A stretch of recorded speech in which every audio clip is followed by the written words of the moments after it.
the crowd is really nice, and the lineup is awesome actually. I really like the fact that they mixed up some really good Dutch local artists with great international names as well. Yeah, yesterday I spent like 80% of my time at the backstage in the woods, and at the end Laurent Garnier was here at the main stage. That was brilliant. It is amazing, amazing. Best festival I've ever been to.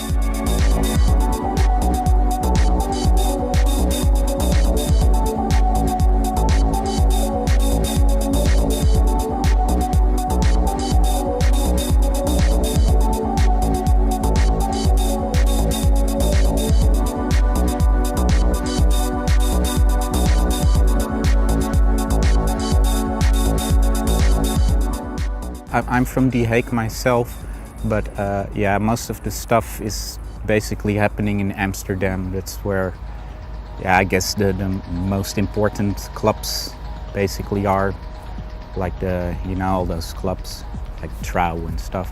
And yeah, where international people play. Of course, they also play in other cities in Holland, but yeah, because Amsterdam is the main focus city of Holland, everything comes there. Like the big clubs are interested in kind of weirder music or something. It's not just happy deep house and stuff like that. Like a club like Trouw books a lot of interesting artists too, and yeah. So, but there's also other cities, of course, where stuff is happening, like The Hague and Rotterdam. It's not that much now anymore, but like definitely in the 90s. Because there probably wasn't internet, of course, and even the close-by cities in Holland had their own sound. The Hague had its own sound, Rotterdam definitely with the Gabber House, of course, and Amsterdam was like, what was it called, Fresh Fruit Records? Not Fred Fruit, but Fresh Fruit.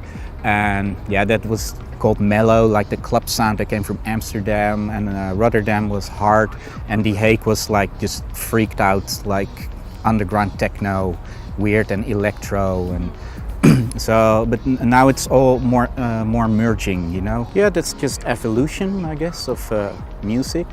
It's very interesting to see that it's picked up so much, that influenced something in America, and then in America then it gets picked up by all the underground dance magazines like Fact Magazine. My own live set now is sometimes I still use hardware, but yeah, it's pretty impossible sometimes in certain clubs.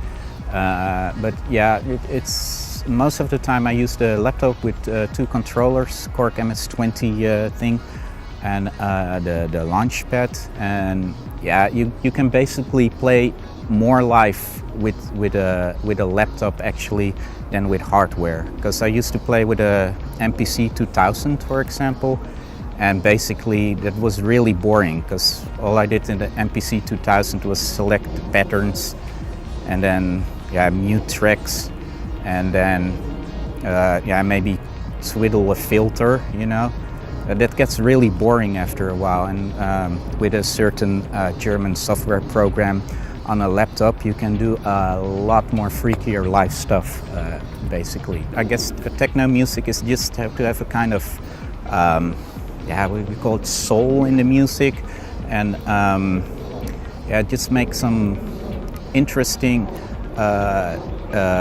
deep stuff, you know. I mean, because it's not just the beat, you know, techno. That's the whole thing. That's what's kind of changing right now. But like, if you ask a kid, like, what is techno? It is oosh, oosh, oosh, oosh. And I was in Ibiza like last month, and I saw somebody playing Amnesia. I don't know what his name was, like Marco Carola or something, and it was so uninspired. It was just like flabby, laxating, there was no spice in it like techno used to be, or sometimes still is, you know, with like great melodies and deep space pads and heavy bass lines and really like crazy drum breaks, you know, and weird experimental stuff, you know, that blows your mind.